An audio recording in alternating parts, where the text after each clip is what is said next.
ஒரு ஆளுக்கு 5 உடுப்பு 6 உடுப்பு, ஏழைகள்ல மனசை நோகடிச்சுக்கிட்டு வந்து கூப்பிடுற ராத்தோ ராத்தோன்னு கத்துற அந்த விலையையும் அந்த உடுப்பையும் காட்டிலும் இல்லாட்டி அவருக்கு ராவைக்கு நித்திர போக மாட்டு. இது என்ன வருத்தம்? இந்த வருத்தத்துக்கு மருந்தும் கண்டுபிடிக்கல, டாக்டரையும் கண்டுபிடிக்கல, இன்னொரு ஏழையை கஷ்டப்படுத்தி அதுல நீங்க என்ன சந்தோஷத்தை கண்டீங்க? கேட்டா மிஸ்டர் ஃபொரிங்ல, எங்கட ஹஸ்பண்ட் ஃபொரிங்ல, எங்கட மகன் ஃபொரிங்ல, எங்கட மகளுக்கு பேசிக்கிற மாப்பிள்ள ஃபொரிங்ல காசை மரத்துல இருந்து பிக்காங்கன்னு நினைச்சிட்டீங்களா?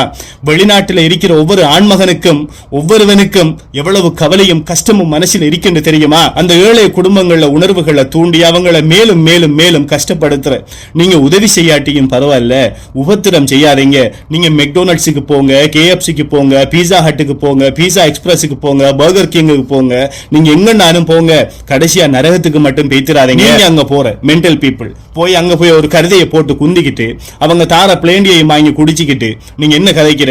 நாங்க ஒரு உடுப்படுத்த ஒரு பேர் இப்ப புதுசா வந்தீங்க, கொஞ்சம் ஹராங்குட்டி பேர்கள். நாங்க இந்த உடுப்படுத்த புஷோஷா, அதுக்கு 20,000, இன்னொரு உடுப்படுத்த டிஷோஷா அதுக்கு 25,000, இன்னொரு உடுப்படுத்த முஷோஷா அதுக்கு 45,000. உங்களோட பெருமைக்கு மாவடிக்கிறதுக்காக நீங்க அங்க போய் குந்திக்கிட்டு அங்க இருக்கிற ஏழைகளை உணர்வை தூண்டுறீங்க.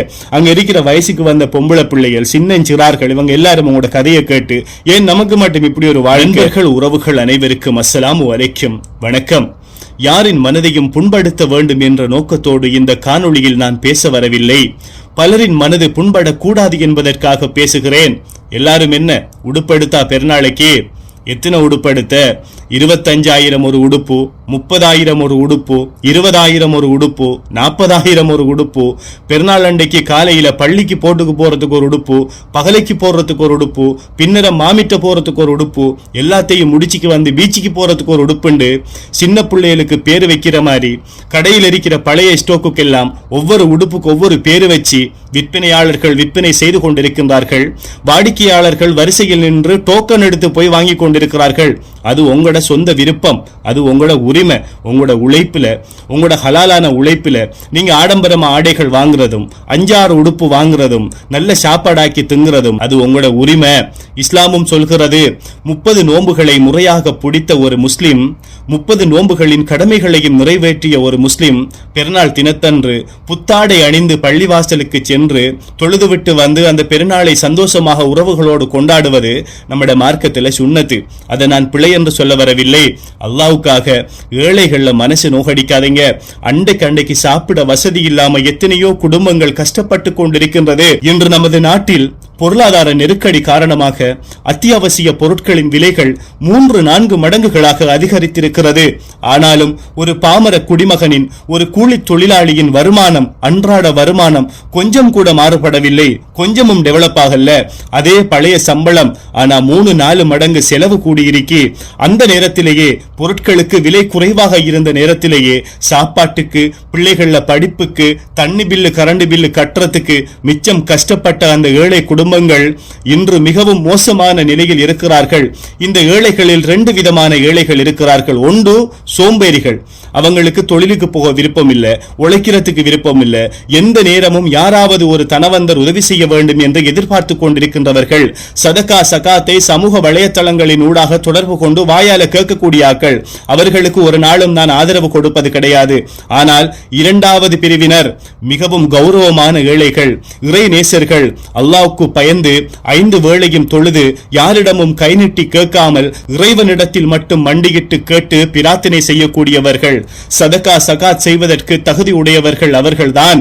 அந்த ஏழைகளின் மனசை புண்படுத்துற மாதிரி உங்களோட செயற்பாடுகள் இருந்துவிடக் கூடாது. என்னையும் உங்களையும் படைத்த ஏகவல்ல இறைவன் குறிப்பிடுகிறான், ஒரு மனிதனின் உள்ளத்தில் கடுகளவேனும் பெருமை வந்துவிட்டால் அந்த மனிதனின் நல்லமல்கள் கூட நிராகரிக்கப்படுகிறது என்று. அந்த மனிதன் திருந்தி இறை நேசராக மாறி செய்த பாவங்களை உணர்ந்து அந்த பாவங்களுக்கு பாவ மன்னிப்பு கேட்கும் வரைக்கும் இறைவன் அவர்களது நல்லமல்களை கூட நிராகரித்துக் கொண்டிருக்கின்றான். என் அருமை சொந்தங்களே, ஏழைகளின் மனதை புண்படுத்த வேண்டாம். இறைவன் நினைத்தால் இன்றைக்கு நாம பணக்காரன், நாளைக்கு நாம ஏழை. இன்றைக்கு ஏழையா இருக்கிறவன் நாளைக்கு பணக்காரன், இறைவன் செல்வத்தை கொடுத்து பார்ப்பான்.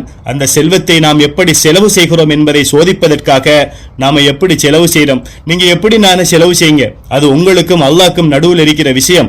உங்களுக்கு படிப்பினைகளை தரக்கூடியவன் ஏகவல்ல இறைவன். ஆனா ஏழைகள்ல மனசை நோகடிக்காதீங்க. இப்ப நம்மள நிறைய பேர் ஆட்களுக்கு ஒரு வருத்தம் வந்திருக்கு, மென்டல் டிசார்டர் உண்டு. அது என்னன்னு கேட்டா, ஒரு உடுப்பு எடுத்துக்கார உங்களோட விருப்பத்துக்காக, உங்களோட மானத்தை மறைக்கிறதுக்காக, உங்களோட உடம்ப மறைக்கிறதுக்காக உடுப்படுங்க. உங்களோட விருப்பத்துக்காக எடுங்க, பெருமைக்கு எடுக்காதீங்க, பெருமைக்கு மாவிடிக்காதீங்க. உங்களுக்கு நான் சொல்ற விளங்குதா? உங்களோட அண்டை வீட்டில் எத்தனை ஏழைகள் இருக்கிறார்கள் என்று தெரியுமா? கணவன் மாரை இழந்த இளம் விதவை தாய்மாரு பிள்ளைகளோட 3-4 பிள்ளைகளோட இருக்காங்க. வயது முதிர்ந்த பெண்கள் கணவனை இழந்து விதவைகளாக இருக்காங்க. கணவன் இருந்தும் தொழில் இல்லாம கணவன் நோய்வாய்ப்பட்ட குடும்பங்கள் இருக்கிறது. அந்த குடும்பங்களுக்கு மனசில் ஆசை இருக்கும். ஒரு பணக்காரண்ட பிள்ளையாக இருந்தாலும், ஒரு ஏழட பிள்ளையாக இருந்தாலும், 10 வயசு பிள்ளைக்கு 10 வயசுக்குரிய சிந்தனையும் 10 வயசுக்குரிய ஆசைகளும் இருக்கும். என்னுடைய தந்தையிடம் வசதி இல்லை, தாயிடம் வசதி இல்லை, நான் வசதிக்கு ஏற்ற மாதிரி ஆசைப்பட வேண்டும், வசதிக்கேற்றவாறு வாழ வேண்டும் என்ற பக்குவ நிலை வருவதற்கு 18 வயசு தாண்டணும். சின்ன பிள்ளைகளுக்கு எல்லாருக்கும் ஒரு மனநிலை தான். அந்த பிள்ளைகள் இருக்கிற வீட்டை நீங்க போய் படம் காட்டுறீங்க, ஆறுதல் வார்த்தைகளை சொல்லி அந்த உம்மாவும் பாப்பாவும் பிள்ளைகளை ஒரு மாதிரியா ஷேப் பண்ணி வச்சுக்கிற டைம்ல நீங்க அங்க போற மென்டல் பீப்புள் போய் அங்க போய் ஒரு கருதையை போட்டு குந்திக்கிட்டு அவங்க தார பிளேண்டியை வாங்கி குடிச்சிக்கிட்டு நீங்க என்ன கதைக்கிற? நாங்க ஒரு உடுப்படுத்த ஒரு பேர் இப்ப புதுசா வந்து கொஞ்சம் ஹராங்குட்டி பேர்கள், நாங்க இந்த உடுப்படுத்த புஷோஷா அதுக்கு 20,000, இன்னொரு உடுப்படுத்த டிஷோஷா அதுக்கு 25,000, இன்னொரு உடுப்படுத்த முஷோஷா அதுக்கு 45,000. உங்களோட பெருமைக்கு மாவடிக்கிறதுக்காக நீங்க அங்க போய் குந்திக்கிட்டு அங்க இருக்கிற ஏழைகளை உணர்வை தூண்டுறீங்க. அங்க இருக்கிற வயசுக்கு வந்த பொம்பளை பிள்ளைகள், சின்னஞ்சிறார்கள், இவங்க எல்லாரும் உங்களோட கதையை கேட்டு ஏன் நமக்கு மட்டும் இப்படி ஒரு வாழ்க்கை, ஏன் நமக்கு மட்டும் எடுக்க ஏழாண்டு திரும்பி அந்த உம்மா வாப்பாட முகத்தை பார்க்க போக்கல அந்த உம்மா வாப்பாட மனநிலையை கொஞ்சம் யோசிச்சு பாருங்க. அந்த சாமான் எடுக்க போற வழியில நீங்க போன கடைகள், நீங்க சாப்பிட்ட சாப்பாடுகள், அதை வாட்ஸ்அப்ல ஸ்டேட்டஸுக்கு வைக்கிறது மட்டும் இல்லாம வீடு வீடா ஏழைகள் இருக்கிற வீடுகளை பார்த்து போய் சொல்ற. நாங்க போன வழியில KFCக்கு போனேன், எங்கட அங்கிளோட போனேன், அந்த மொங்களோட போனேன், அடுத்தது மெக்டோனல்ட்ஸுக்கு எங்கட ஆன்டியோட போனேன், நாங்க சாப்பிட்ட 6,000 பில்லு நாங்க 2 பேரு திண்ட, 16,000 பில்லு நாங்க 3 பேரு திண்டு. அந்த ஏழை குடும்பங்கள்ல உணர்வுகளை தூண்டி அவங்களை மேலும் மேலும் மேலும் கஷ்டப்படுத்துற. நீங்க உதவி செய்யாட்டியும் பரவாயில்ல, உபத்திரம் செய்யாதீங்க. நீங்க மெக்டோனல்ட்ஸுக்கு போங்க, KFCக்கு போங்க, பீஸா ஹட்டுக்கு போங்க, பீஸா எக்ஸ்பிரஸுக்கு போங்க, பர்கர் கிங்குக்கு போங்க, நீங்க எங்கன்னாலும் போங்க, கடைசியா நரகத்துக்கு மட்டும் பேத்திராதீங்க. உள்நாட்டில் தொழில் செய்யும் சகோதரர்கள் மட்டும் கிடையாது, வெளிநாட்டில் தொழில் செய்யும் சகோதரர்கள் காச மரத்திலிருந்து பிக்கிறல்ல. வெளிநாட்டில் இருக்கிற ஆட்கள்ல குடும்பங்கள் ஆடம்பரமா செலவழிக்கிற உடுப்பு கடையெல்லாம் அவங்க தான் நிறைஞ்சு வழியிறாங்க. ஒரு ஆளுக்கு 5 உடுப்பு 6 உடுப்பு, ஏழைகள்ல மனசை நோகடிச்சுக்கிட்டு வந்து கூப்பிடுற, ராத்தோ ராத்தோன்னு கத்துற. அந்த விலையையும் அந்த உடுப்பையும் காட்டங்காட்டிலும் இல்லாட்டி அவருக்கு ராவைக்கு நித்திர போக மாட்டு. இது என்ன வருத்தம்? இந்த வருத்தத்துக்கு மருந்தும் கண்டுபிடிக்கல, டாக்டரையும் கண்டுபிடிக்கல, இன்னொரு ஏழையை கஷ்டப்படுத்தி அதுல நீங்க என்ன சந்தோஷத்தை கண்டீங்க? காசை கண்மூடித்தனமா செலவழிக்கிற, ஊதாரித்தனமா செலவழிக்கிற, 5 உடுப்பு 6 உடுப்புன்னு வாங்குற. கேட்டா மிஸ்டர் ஃபாரின்ல, எங்கட ஹஸ்பண்ட் ஃபாரின்ல, எங்கட மகன் ஃபாரின்ல, எங்கட மகளுக்கு பேசிக்கிற மாப்பிள்ள ஃபாரின்ல காசை மரத்துல இருந்து பிக்காங்கன்னு நினைச்சிட்டீங்களா?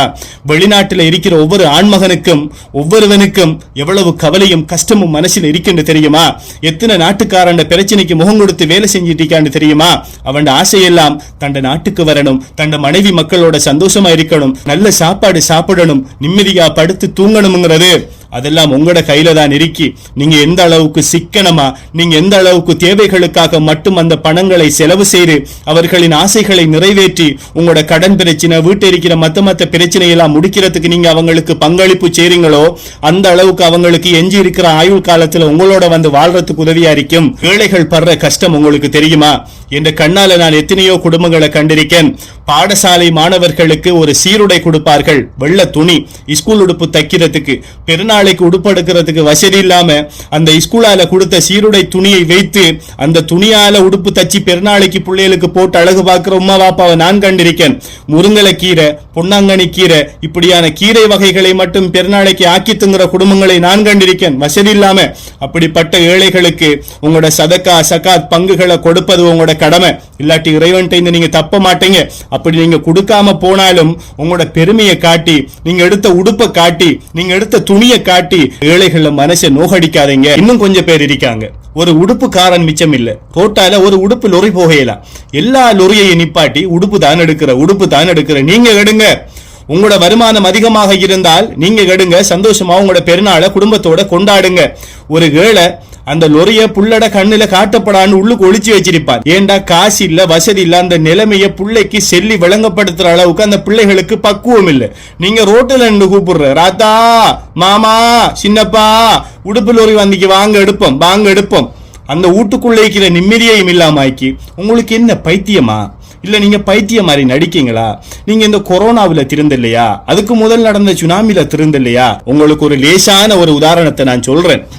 நாம வீட்டை சாப்பிட்டுக்கு இருக்க போக்கல, அப்படி இல்லாட்டி ஃபலூடா குடிச்சுக்கிட்டு இருக்க போல, இந்த நோம்பு காலம் நோம்பு கஞ்சி குடிச்சுக்கிட்டு இருக்க போக்கல, டிவி பார்த்துக்கிட்டு, படம் பார்த்துக்கிட்டு, சீரியல் பார்த்துக்கிட்டு, போன் பார்த்துக்கிட்டு, சமூக வலைத்தளங்கள்ல மூழ்கிட்டு இருக்கிற டைம்ல உங்களோட வீட்டுக்கு பக்கத்துல ஒரு பள்ளி வாசல் இருந்தால் அந்த பள்ளி வாசல்ல மைக்க போட்டு, ஸ்பீக்கரை போட்டு 2 தரம் தட்டி அஸ்ஸலாமு அலைக்கும் ஜனாசா அறிவித்தல் ஒன்று என்று சொல்றாங்க தானே. அந்த ஜனாசா அறிவித்தல் யாரை பத்தி சொல்கிறார்கள்? கொங்கிரீட் கல்ல பத்தியா, இரும்பு கம்பிய பத்தியா, மிருகத்தை பத்தியா, பயிரை பத்தியா, மரத்தை பத்தியா, செடிய பத்தியா, கொடிய பத்தியா? உங்களை போன்று இந்த சமூகத்தில் வாழ்ந்த ஒரு மனிதனை பற்றி, உங்களை போன்று பல ஆசைகளை மனதில் வைத்திருந்தாலும் நிறைவேறாத ஆசைகளோடு சென்ற ஒரு நபரை பற்றி, நம்மளை போல குடும்பத்தோட, உம்மாவோட, வாப்பாவோட, சகோதரர்களோட, மனைவி மக்களோட சந்தோஷமாக வாழ்ந்த ஒரு நபரை பற்றி அவரு போறாருண்டா நாம போமாட்டோமா? அடுத்த ஜனாசா அறிவித்தல் நம்மட ஜனாசா அறிவித்தலாக கூட இருக்கலாம். அதை பற்றி கூட நாம் சிந்திக்காமல் ஏழைகள மனசை நோயடிச்சுட்டு. ஏன்னா ஏழைகளுக்கு மட்டும்தானே மௌத்து. நாம் எல்லாம் பிளாஸ்டிக் போத்தல் அடைச்சு வச்சுக்கிற மௌத்தாக மாட்டோம். நம்மளை விட எத்தனையோ பல மடங்கு ஆடம்பரமாக வாழ்ந்த பெரிய பெரிய கோடீஸ்வரர்கள், பெரிய பெரிய சொத்துக்களை வைத்து படம் காட்டின ஆட்கள் இன்றைக்கு அவங்களும் இல்லை, அவங்களோட சொத்துக்களும் இல்லை, அவங்களோட வரலாறும் இல்லை, அவங்க வாழ்ந்ததுக்கு அடையாளமும் இல்லை. நாம என்னத்தை கொண்டு போறோம்? நம்மளை கொண்டு போய் மண்ணுக்குள்ள வச்சு மேலுக்கு மண்ணை போட்டு மூடி போட்டு வந்ததுக்கு பிறகு 1 மாசம் 2 மாசத்துக்கு பிறகு நம்மளை பத்தி எவனும் பேச மாட்டான். நாம செஞ்ச நல்ல விஷயங்களை பத்தி மட்டும்தான் பேசுவாங்க. நம்மளோட போட்டோவை எங்கனாலும் ஒரு நாளைக்கு கண்டாலும் அந்த போட்டோவை பார்த்து இப்படி ஒரு ஆள் இருந்தாரு, இவர் இப்ப மௌத்தா பெய்தாருன்னு பேசுறதா இருந்தாலும் ஏதாவது ஒரு நல்லது செஞ்சிருக்கணும், ஒரு ஏழைக்கு கொடுத்திருக்கணும், ஒரு சதக்கா சக்காத் செஞ்சிருக்கணும், ஒரு தீய விடயத்தை தடுத்து நிறுத்திக்கணும். இது ஒன்றும் இல்ல. பெருமை காட்டி பெருமை காட்டி பெருமை காட்டி ஏழைகள்ல மனசை நோகடிச்சு போட்டு மௌத்தாயி 10 வருஷத்துக்கு பிறகு நம்மட போட்டோவை கண்டாலும் என்ன சொல்ல போறாங்க? இவர் ஆடின ஆட்டத்துக்கும் இவர பெருமைத்தனத்துக்கும் இவர் காட்டின ரூட்டிக்கும் இப்ப எங்க அவரு மண்ணுக்குள்ள எலும்பும் இறந்து போயிருக்கும் என்று சொல்லுவாங்க. அப்ப நீங்க இப்ப செய்யற பாவம் உங்களோட கபருக்கு, உங்களோட மறுமைக்கும் வந்து சேரப்போகிறது. அனைவரையும் இறைவன் பாதுகாக்க வேண்டும் என்று கூறி விடைபெறுகிறேன். அஸ்ஸலாமு அலைக்கும். வணக்கம்.